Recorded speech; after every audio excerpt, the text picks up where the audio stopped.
Quality होनी चाहिए। तीसरा फिनिशिंग अच्छा होना चाहिए, पब्लिक को जानकार होना चाहिए। जानकार होना चाहिए। और तो ये जानकारी देने के लिए लोगों को कैसे पता चलेगा? एडवर्टाइजमेंट के थ्रू। दूसरा और सोशल मीडिया, गूगल हाँ, और कुछ जी?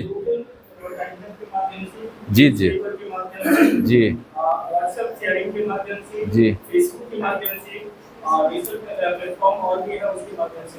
ठीक। सबसे आसान तरीका है सर, गांव में चार लोग बैठते हैं चाय की दुकान पे, वैसे प्रचार कर देंगे गांव में। जैसे आ रहा है उसमें लगाते हैं। ठीक है। और शहर में? हाँ सर बोलिए। शहर में सर 3-4 अच्छा, एक एक उनको बोलने दीजिए। जो एरिया का फेमस होगा ना, चेयरमैन, मुखिया या मंत्री, विधायक, उसको कपड़ा पहनाएंगे।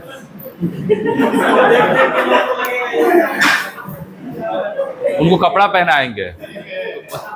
तो मतलब अगर मुखिया जी कपड़ा पहनेंगे तो सब लोग क्या उनसे पूछते चलेंगे किस ब्रांड का कपड़ा है, कहाँ से लिए हो, क्या किए हो? या आपके मुखिया जी के कपड़े पे यहाँ पे लिख देंगे XYZ ब्रांड, मुखिया जी ऐसे पहन के चलेंगे आप?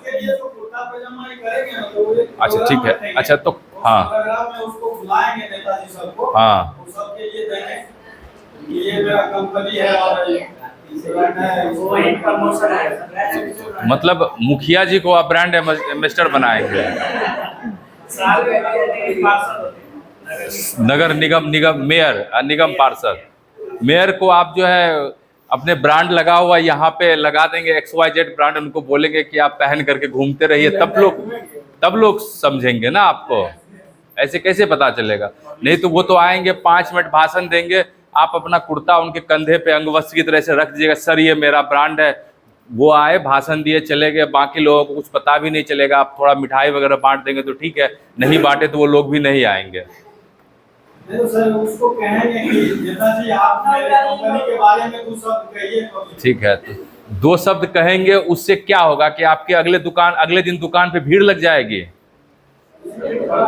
लगेगी भीड़।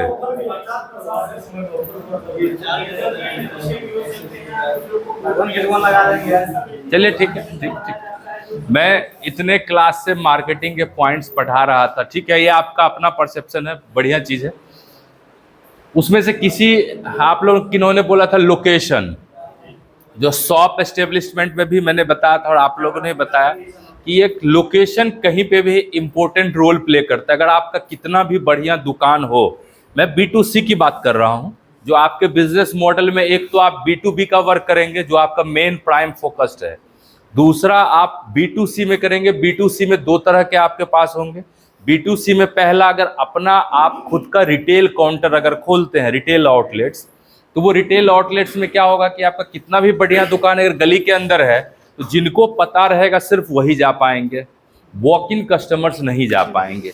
इसलिए ये होता है कि कस्टमर फ्रेंडली एरिया में, जहाँ पे कि वॉक इन कस्टमर्स में किन्हीं को अगर लेगिंग्स की ज़रूरत है तो वो घूमते घूमते जा रहे हैं, आपने लिख रखा है XYZ शॉप लेगिंग्स यहाँ मिलता है, तो वो वॉक इन करके वहाँ पे जा सकते हैं। तीसरा जो आपका B2C सेगमेंट की मैं बात कर रहा हूँ वो ई-कॉमर्स चैनल पे। ई-कॉमर्स चैनल पे भी यही चीज़ें होती है, वहाँ पे भी स्टोर फ्रंट बनता है। आपकी स्टोर जितनी अट्रैक्टिव रहती है, यहाँ पे आपका फिजिकल स्टोर है, ई-कॉमर्स पे आपका वर्चुअल स्टोर रहता है, मतलब डिजिटल स्टोर रहता है। वो जितना ज़्यादा अट्रैक्टिव रहता है, कपड़े के इमेजेस आप जितना अच्छा वहाँ पे डालते हैं, जितना ज़्यादा यूजर को इंगेज करते हैं।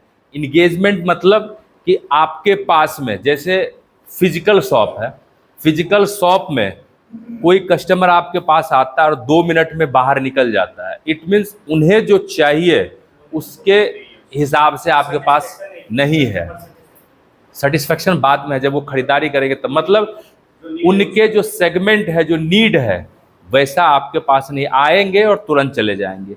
वैसे भी ऑनलाइन में भी जब आप सेल करते हैं तो कस्टमर आपके पास आएंगे और चले जाएंगे, तो आपको उनके जो नीड है उसके अकॉर्डिंग आपको शॉप को डिज़ाइन करके रखना है। ऑफलाइन में भी ऑनलाइन में भी ये B2C का है और B2B में तो आपका B2B जो नॉर्मल सप्लाई है, आप अपने बिजनेस से आप जो थर्ड पार्टी है, सॉरी जो डिस्ट्रीब्यूटर चैनल है उसके थ्रू भी आप बेच सकते हैं। और तीसरा जो मैंने इंस्टीट्यूशनल मार्केटिंग बताई, जो आप स्कूल्स में, सारे स्कूल्स में यूनिफॉर्म होते हैं आज के डेट में, 2-3 तरह के यूनिफॉर्म होते हैं।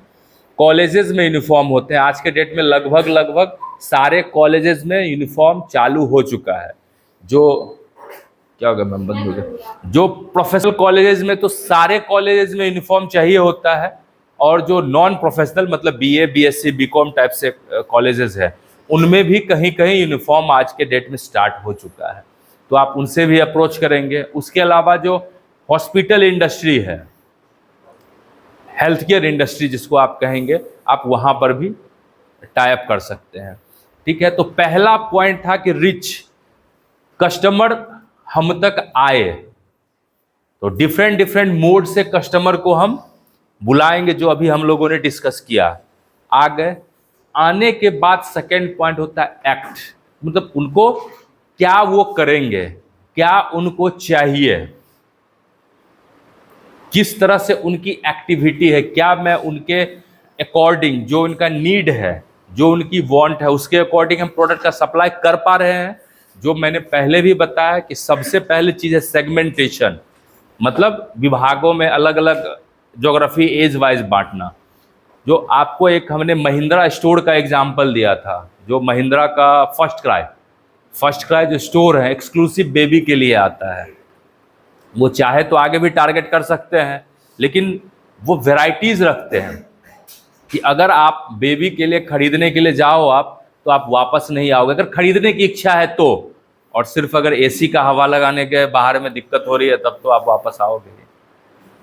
मैं भी जाता हूँ। हमारे पास जो भी प्रोडक्ट है या सर्विसेज है, जिस भी तरह, उससे हम उसको इंगेज करते हैं, वो हमारे से इंगेजमेंट होता है। इट मीन्स जो चीज़ें उन्हें चाहिए, जो मैं पहले भी बात कर रहा हूँ कि वो अगर आपका ऑनलाइन स्टोर है, तो ऑनलाइन स्टोर में कितना देर वो टाइम देता है वो काउंट होता है। वो तभी समय देगा जबकि उसके अकॉर्डिंग, जो उसकी नीड है उसके अकॉर्डिंग उसे प्रोडक्ट अवेलेबल रहेगी। अगर वो अपर क्लास का कस्टमर है और आप प्रोडक्ट घिसे पीटे रखे हो, बिल्कुल भी आएगा जाएगा।